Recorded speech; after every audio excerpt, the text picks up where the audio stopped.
होगी, फिर भी नियम के अनुसार हम उसकी घोषणा किए देते। राजकुमारी उसी से क्या करेगी जो इन्हें साक्षात में करा देगा, और जो लोग हार जाएंगे उन्हें महल में कोई ना कोई सेवा का कार्य करना होगा। आप लोगों को सब स्वीकार है?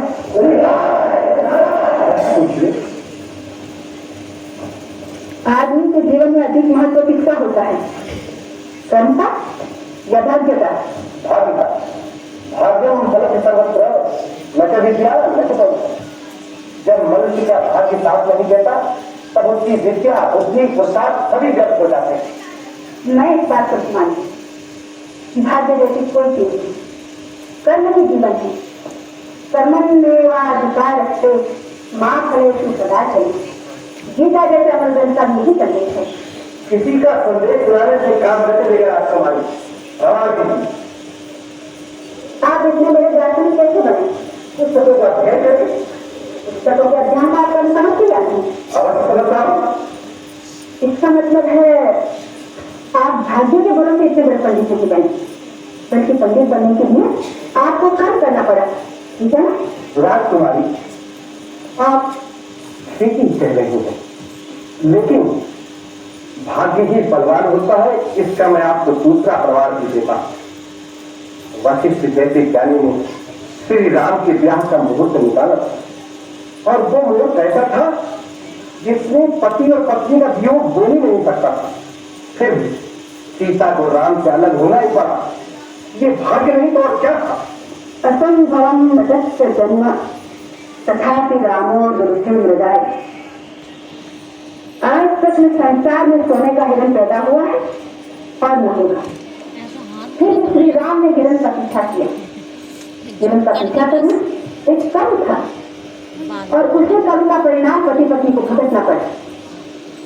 आदमी के जीवन में जो अच्छी बुरी घटनाएं होती हैं वो सब उनके कर्मों का फल होता है, भाग्य का नहीं। आप तो इस तरह चुप हो गए जैसे जन्म के दूंगा। शास्त्र याद है, कहीं ऐसा ऐसा काम सौंप दिया। पंडित महाशय, मैं आपसे एक प्रश्न और पूछूंगी, अगर उसका भी सही उत्तर नहीं दिया तो आपको पराजय स्वीकार करनी है। आप यहाँ किसलिए आए हैं? आप शास्त्रार्थ कर रहे हैं। मुझसे शास्त्रार्थ करने का मतलब यही है ना कि आप मुझे हरा कर अपनी पत्नी बनाना चाहते हैं? ये केवल मेरी इच्छा नहीं है राजकुमारी, बल्कि यहाँ जितने पंडित आए हुए हैं दूसरों की बात हो गई, लेकिन आपको यहाँ आने की जरूरत नहीं। आप तो भाग्यवादी हैं पंडित महाशय। यदि आपके भाग्य में मुझसे की पत्नी का पाना लिखा होता तो मैं स्वयं आपके आश्रम में चली आती। लेकिन बात ये है राजकुमारी। पंडित महाशय, आप मुझे हराने के लिए शास्त्रार्थ अर्थात कर्म करना है। इससे सिद्ध होता है कि आप भाग्य में नहीं कर्म में विश्वास करते हैं। कहाँ आके पठाना है राजकुमारी? नहीं वहाँ कोई है नहीं, हम नहीं तो रही है, देख लिया वो झटका दिया है, गर्दन सीधी नहीं होती। बाप दादे तुम्हारे मर गए, ये है कि राजकुमारी से ब्याह करने से पंडित महाशय, आपने जरूरत सही समझ लिया, उत्तर दीजिए, नहीं तो बराबर की बात कीजिए। राजकुमारी, मैं अपनी पराजय स्वीकार करता हूँ।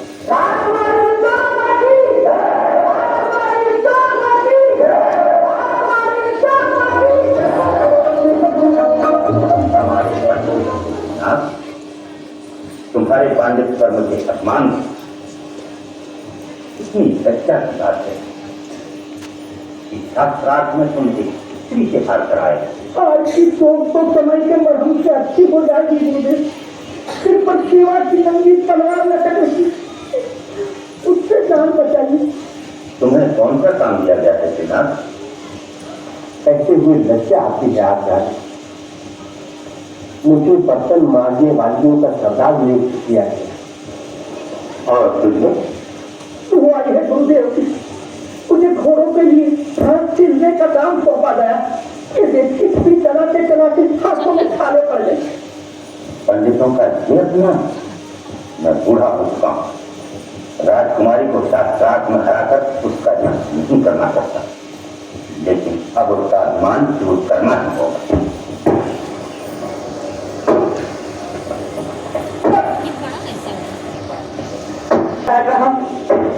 ये तो मैं भी देख रहा हूं, लेकिन तू जिस काल पर खड़ा है उसी को काट रहा है, नीचे न गिर पड़ेगा। तो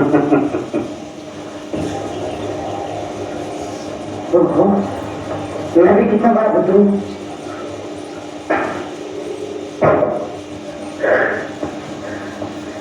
न जाने कितने लोग यहाँ से आए गए, लेकिन किसी ने मेरा ध्यान छोड़ नहीं दिया। आपने तो सचमुच मेरी जान ही बता दी। महात्मा जी, मैं भी आपके साथ चलूं? क्यों? यहाँ पर सब लोग मुझे मूर्ख कहते मेरा अपमान करते हैं। मैं पढ़ लिख कर पंडित बनना चाहता हूँ, इसीलिए बात होकर यहाँ आया था। अच्छा, तेरा नाम क्या है बेटा? काली। काली, अगर मैं तेरे पढ़ने का प्रबंध यहाँ की राजकुमारी के पास करा दूं तो? राजकुमारी के पास? आपने तो मेरे मन की बात कही महात्मा जी, लेकिन वो मेरे साथ थोड़ी कम करेगी। मैं उसके साथ तेरा ब्याह करा दूंगा।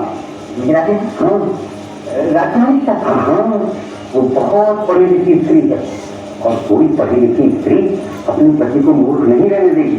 उसे झक मार कर तुझे पंडित बनाना पड़ेगा। तब तो मैं जरूर ब्याह करूंगा, पंडित बनने के लिए मैं सब कुछ करूंगा। चल मेरे साथ।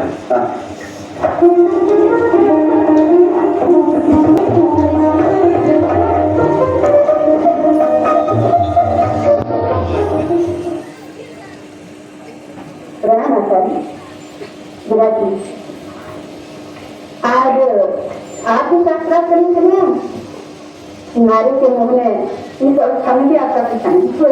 ये बात नहीं है राजकुमारी, मुझे अपने शिष्य के साथ आना पड़ा।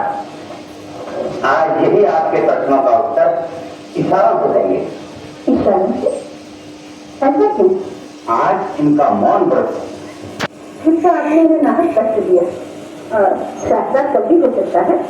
यही तो कठिनाई है राजकुमारी, कल प्रातः काल ही ये विंध्याचल के लिए रवाना हो जाएंगे। तो इसमें तो बड़ी धर्म संकट की बात है। यदि शास्त्रार्थ से मुझे निकाल करते तो मैं जाने पंडित से नहीं निकाल सकती। आप बिल्कुल ठीक कह रही हैं राजकुमारी, अपनी इज्जत बचाने के लिए आपको साक्षात करना ही चाहिए। अच्छी बात, तो मैं भी इशारों से इस प्रश्न पूछूंगी, और वो भी केवल दो।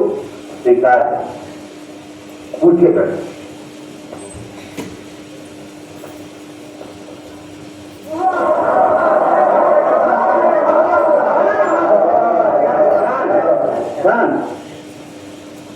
राजकुमारी, आपका प्रश्न था कि ब्रह्म एक,